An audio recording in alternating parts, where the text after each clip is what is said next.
Assalamualaikum warahmatullahi wabarakatuh. Oke teman-teman, jumpa lagi dengan saya Rudi Prasetyo. Kembali lagi kita sharing ya. Kita sharing di channel ini, kita sharing berbagi informasi tentang penyakit asam lambung, GERD dan anxiety teman-teman.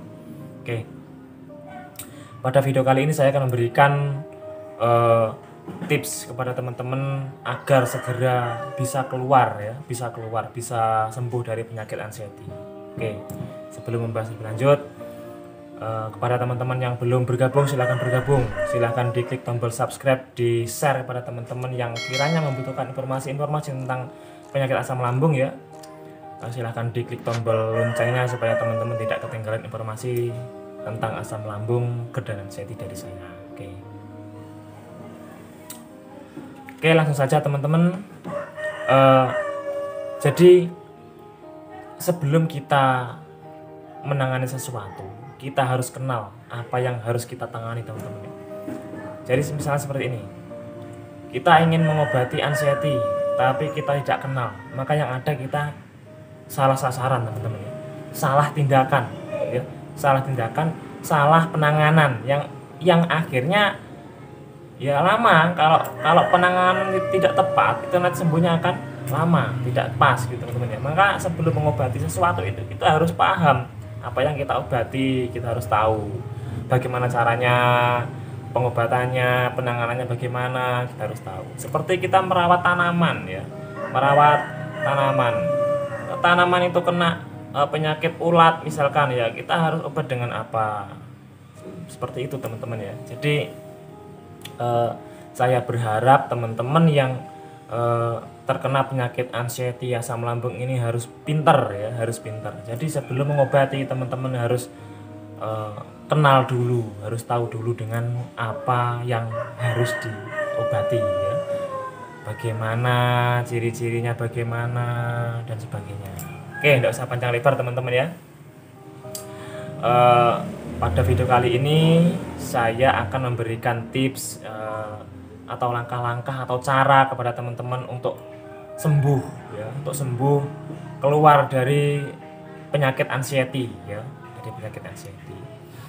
Jadi anxiety itu apa teman-teman? Jadi anxiety itu adalah penyakit kecemasan atau ketakutan yang berlebih teman-teman ya, yang berlebih sehingga melemahkan mental kita, seperti itu ya.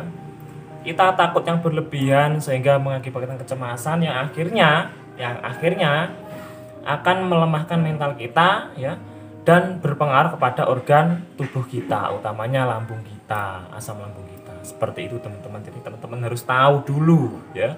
Setelah tahu, maka harus ditangani secara tepat, seperti itu.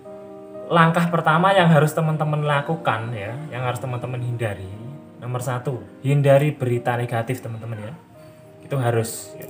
Kalau teman-teman punya penyakit anxiety, harus menghindari berita-berita yang berbau negatif, seperti contohnya berita kematian, berita kecelakaan, berita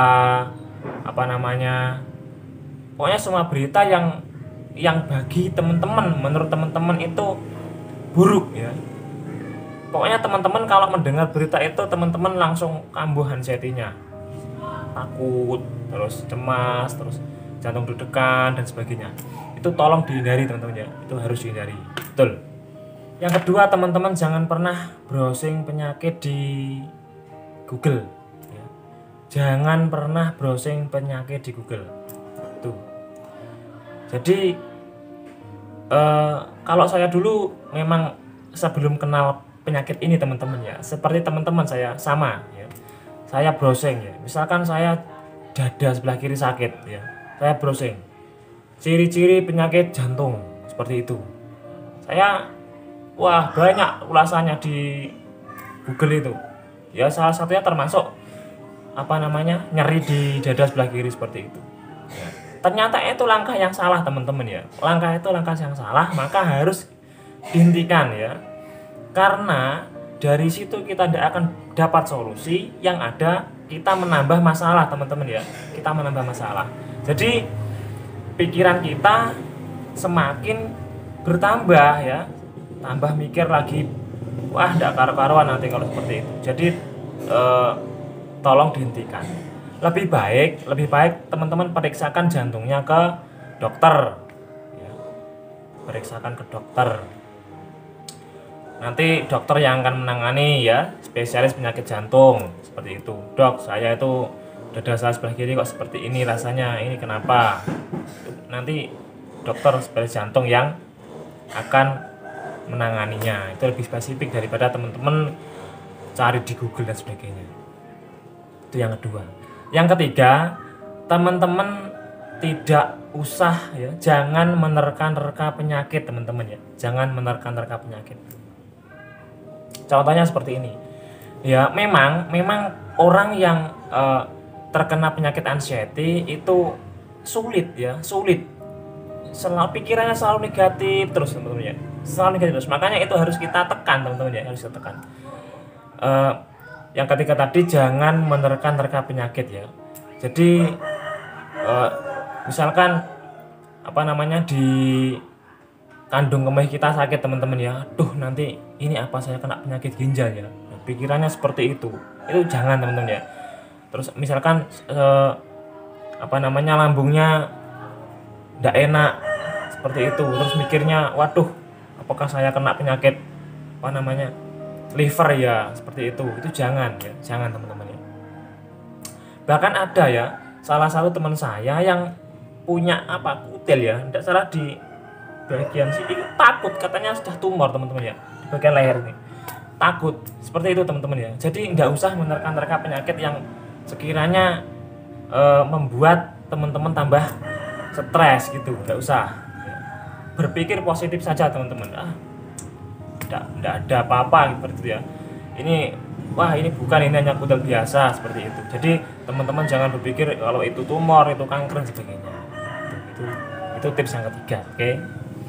Untuk tips yang keempat, teman-teman jangan pernah sharing kepada orang yang bukan ahlinya ya, atau kepada orang yang belum pernah merasakan penyakit anxiety ya. Jadi jangan sekali-kali sharing kepada orang yang bukan ahlinya ya, dan kepada orang yang belum pernah merasakan. Seperti sabda Rasulullah SAW bahwa sesuatu itu kalau ditangani yang bukan pada ahlinya ya, maka bisa dipastikan akan mendapatkan kehancuran. Seperti itu teman-teman ya. Jadi misalkan kita sharing kepada teman itu tidak paham tentang penyakit asam lambung, tidak paham tentang penyakit anxiety, kita sharing saja. Yang ada teman-teman tidak akan mendapat solusi ya. Saya dulu pernah teman-teman seperti itu, saya malah ditakut-takuti teman-teman. Jadi tolong kalau punya penyakit ini seperti ini, jangan pernah dikatakan atau dicurhatkan kepada orang yang belum paham tentang penyakit ini. Jadi hanya akan menambah beban pikiran teman-teman saja ya. Itu yang keempat. Terus yang kelima, teman-teman jangan selalu berada pada zona nyaman ya. Jangan selalu berada pada zona nyaman. Jadi sedikit demi sedikit harus dilawan, sedikit demi sedikit harus dilatih ya. Rasa takut kalau tidak dilawan ya selamanya teman-teman akan selalu takut ya. Akan selalu takut. Jadi harus dilawan teman-teman ya. Misalkan teman-teman enaknya tiduran terus, ya jangan selalu tidur terus seharian. Harus dilawan teman-teman ya. Dilawan. Jangan jangan selalu pada kondisi yang enak terus teman-teman ya. Kalau nggak dilawan kapan sembuhnya ya. Kita takut sholat berjamaah ya dilawan. Ya dicobalah sesekali sholat berjamaah. Takut tidur sendirian ya dilawan. Sesekali tidur sendiri malah seperti itu teman-teman ya. Jangan selalu pada kalau tidak berani melakukan aktivitas yang ekstrim terus teman-teman tidak mau coba, itu jangan. Sedikit demi sedikit harus teman-teman lakukan, harus teman-teman coba. Untuk tips yang keenam ya,